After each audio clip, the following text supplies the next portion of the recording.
बुद्ध 12 वर्षांपासून जोपर्यंत ते जगले तोपर्यंत भटकतच राहिले. पण तुम्हाला नेहमी काय दाखवलं जातं की ते निवांत बसलेले आहेत. बसणं तर लांबच राहिलं, अगदी आडवे झालेत. जशी विष्णूंची ती शेषनागावरची मुद्रा दाखवली जाते ना, अगदी तसंच बुद्धही असेच झोपलेले अहो, त्यांना झोपायला वेळ मिळायचा तरी कधी? कधी बुद्धांचा संघर्ष पाहिलाय तुम्ही? कधी त्या माणसाचा तो तळपदार चेहरा पाहिलाय? आणि बुद्ध खरंच खूप तळमळत होते, पण आपल्याला बुद्धांचा तो तळमळणारा चेहरा कधीच दाखवला जात नाही.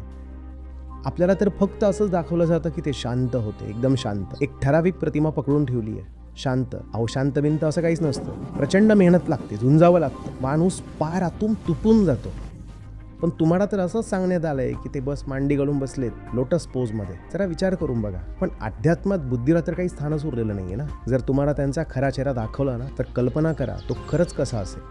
त्यांच्या व्यक्तिमत्वाच्या कणाकणात त्यांच्या संघर्षाची गाथा असेल.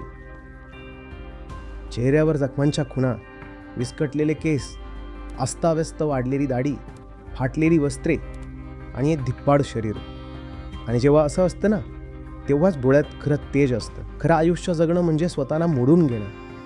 आपल्याला आपल्या ज्ञानियांचा, ऋषींचा तो तळपणारा चेहरा हवाय, ललकारणारा चेहरा हवाय, तुटणारा चेहरा हवाय.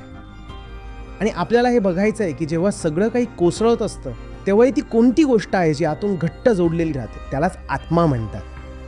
सत्य हे खरखरीत असतं आणि सत्याच्या त्या खरखरीतपणामुळे आपली कातडी सोलली जाईल. म्हणूनच आपल्याला सत्य एकदम मऊ आणि कोमल करून दाखवलं जातं, कारण आपल्याला तसंच बघायला आवडतं.